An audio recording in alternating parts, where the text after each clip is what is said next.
everybody. It's Jess here from Reesby Careers and Recruitment, coming to you today talking in and around how to change jobs, how to get that next dream job. So if you're stuck in a role right now where you're not quite happy, not feeling satisfied, maybe you've realized that your colleagues are being paid more, or you're just finding that you're sensing it's time for a change, I definitely think this video is for you. So please give it a like if this gives you some form of encouragement and knowledge. Drop in the comments what you'd like to see, or any questions that you may have. I'd be more than happy to answer. So I'm Jess. I'm a recruiter, career coach, resume writer. Basically, for the last decade, that's all I've been doing is working in and around jobs for people. So I've worked with massive brand name clients and huge, heavy hitting CEOs, CTOs, CIOs all across, tech, digital marketing, sales, you name it. I've pretty much covered it. So hopefully this advice is going to help you. Now, first to start off with, the number one thing that I will say is, just as a disclaimer, is this advice is general, okay? And I'm a massive advocate for getting an actual expert to sit with you one-on-one and do this properly for yourself. So if you do want to book in a session, please reach out to me.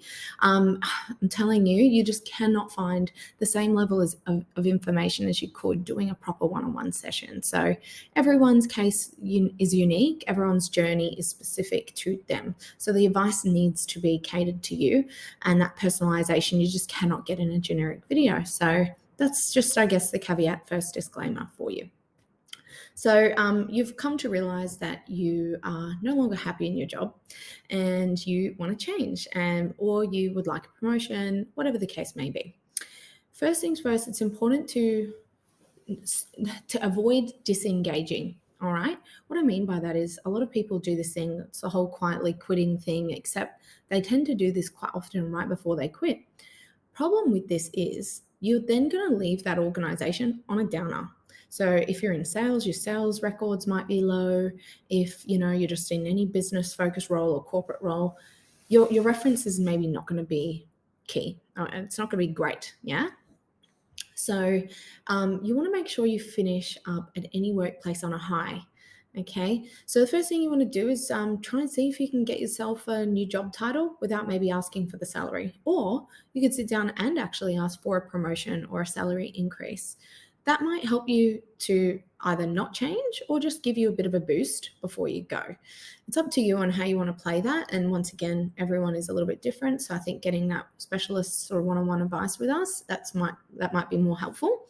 But definitely getting a job title increase is going to be key. So sitting down with your boss, we've got templates at reesby.com.au that you can get that will allow you to book in a meeting, and the email will be very professional to make sure that you can get the best out of that meeting with your boss to ask for that title, new job title. So maybe you've been leading a team, but you didn't officially get the title. It's time to grab that title, because when you go for a new job, you want to leverage that title in your next role. So that's tip number one. Tip number two is start preparing as early as you can. Some people, they leave it to the last couple of weeks, and guess what? Then you really want to quit, or you might have already quit, or maybe your contract runs out, and then you're out of work, and then you become desperate. And there's nothing worse really than a desperate job seeker, because you just don't behave in the same way you would if you were in a steady job at the time when you're seeking. Okay.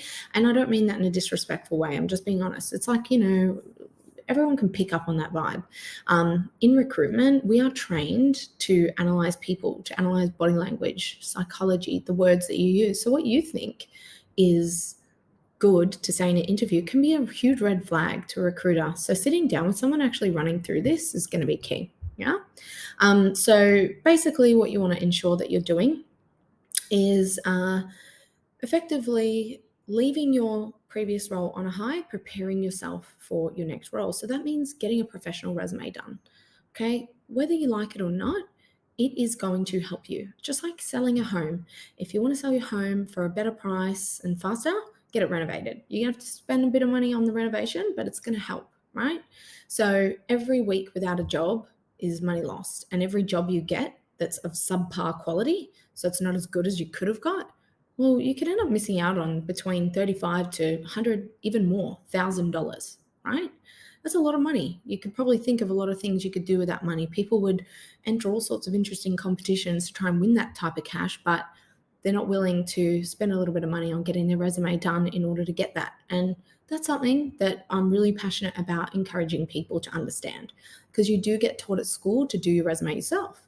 But if you're not an artist, a salesperson, a content writer, marketing specialist, psychologist, a recruiter, all of those skills are required for an effective resume. If you don't have those skills, it's time to get a professional to do it. Maybe your resume is in the top 5%. In fact, maybe send me your resume and I'm happy to have a look and see if it's any good. So if you're either really confident your resume is amazing or you're not so sure, send it over, support@reesby.com.au, and I'll check it out. But basically, yeah, you want to make sure it's done by professional. It's just going to get a better result. Just like getting your hair done at a professional hair salon, it's going to get you a better result.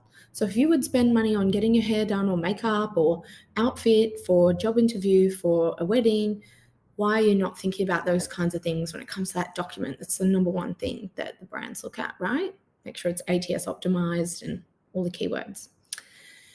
Next step is your interview skills. So making sure that you actually can speak with confidence. This can be hard, especially if you're in a job you're not happy with.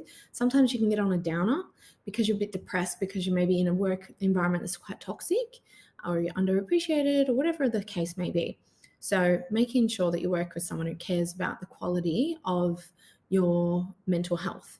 And that's something I work with customers on all the time. You'd be amazed at how many executives are really struggling in that area, or even everyday people. They really struggle with self-confidence. So if you want to try and sell yourself, you've got to feel confident about yourself. And if you don't, get a little bit of help, right? There's nothing wrong with that. And to be honest, it's probably cheaper than seeing an actual counselor. If you do feel though that you actually need proper counseling, then yes, I'm a big advocate for engaging with all the services that you need to make sure you're being looked after. But if, for example, you feel that maybe it's a different type of coaching that you need and it's more of a career counseling rather than a serious mental health concern, then it might be time to sit down. And I would always give advice. If I feel someone really needs proper counseling, I'll always, have a chat with them and things like that. So then we get on to job search, right? Making sure that you've got a proper plan in place. It's just a bit like going on a diet or going on a holiday. If you don't have a plan, things will either turn out really good or not so much. And usually it's not so much. So people go through their career and they're just wing it. And honestly, that's most people. And I think this is why we have generations of people just in jobs that they don't love.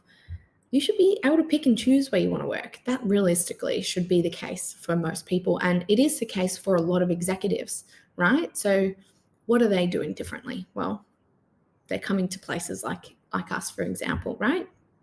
Or they're just naturally gifted in those areas.